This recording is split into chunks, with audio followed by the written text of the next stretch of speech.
नमस्कार. नमस्कार. तर आज मी या ठिकाणी सोलापूरमध्ये आलेलो आहो. तर आपलं नाव सांगा.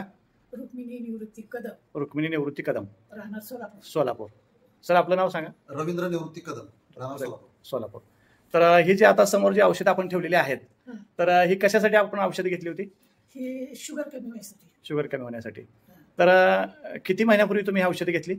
चालेल किती झाली? 2 महिने 2 महिने झाले. 2-3 महिने. तर पूर्वी शुगर किती होती तुमची? 400, 200, 250, जवळजवळ 500 पर्यंत होती पहिली शुगर असायची. आता औषधं 3 महिन्याचा कोर्स तुम्ही केला, तर 3 महिन्यानंतर आता शुगर किती आहे तुमची? आता आता कालची तिथे सुरू. पण ज्या वेळेस हे औषध घेतलं मी, त्यावेळेस एकदम 100, 105 शुगर सकाळची. जेवल्यानंतर 160-40 अशी होती. बरोबर बरोबर. तर आता ह्याचे हा जो माझी आग होत होती पायाची, आग बी कमी आली. ते कमी आली. बरं. एवढं करते, जास्त काही कळत नाही मला. म्हणजे जे पूर्वी जे त्रास होते, जे कॉम्प्लिकेशन होते, ते कमी आले. लग्नाला कमी झालं. लगेच त्रास बी कमी आला. त्रास नव्हता मला लग्नीचा काही. बरं. पण शुगर जास्त होती, पायाची जळजळ होती, ती कमी आली. बरं बरं. चालेल. हे जे अँटॅक्स डी आहे आणि टी आता सध्या चालू आहे. चालू आहे. आता ह्याचे काही रिपोर्ट आहेत का आपल्याकडे? ह्याचे रिपोर्ट आहेत, पण ते लॅबमध्ये कागदी स्वरूपात नाहीत, असे ह्याच्या स्वरूपात ह्याच्यात दिले.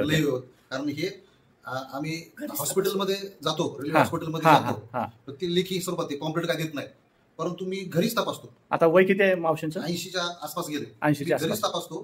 परंतु घरीच तपासल्यामुळे मला समजतंय जेवणा आधीची असते साधारणतः 95 जेवणाच्या अगोदरची, आणि जेवणानंतरची 105, 120, 115 ह्या रेंजमध्ये असते.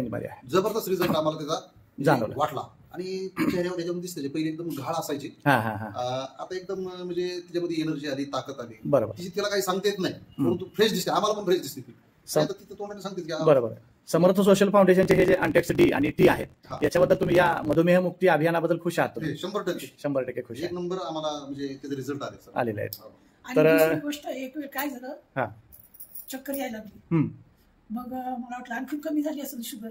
याने एवढा गुळ दिला, एवढा बर बर. गुळ खाल्ल्यानंतर परत मला चांगलं वाटलं, पुन्हा कमी आली.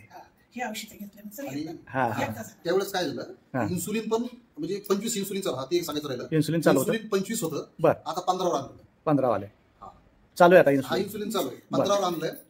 आणि आता परत मी काही दिवसांनी तिला 10वर घेऊन येणार, नंतर 5वर आणणार. मला खात्री वाटते की हे जर कंटिन्यू जर राहिले तर ते इन्सुलिन तिचं नील होईल 100%. आणि जर इन्सुलिन नील जर आणू शकलो मी, तर मला 100% वाटतं की त्याच्या गोळ्या पण हळूहळू कमी होते. कारण कसं असतंय, शुगर नॉर्मल होण्याची कारण काय, तर योग्य पद्धतीनं आपण पथ्य पाळलं पाहिजे. पथ्य जर चांगल्या पद्धतीनं पाळलं आणि थोडासा चालण्याचा जरी व्यायाम केला, तर लवकरात लवकर कव्हर होते. बिलकुल. आणि तिचं डोळ्याचं ऑपरेशन पण सक्सेसफुल झालं. म्हणजे आतापर्यंत जवळजवळ 2 वर्षापासून आमचा प्रयत्न चालू होता, बरोबर नाही?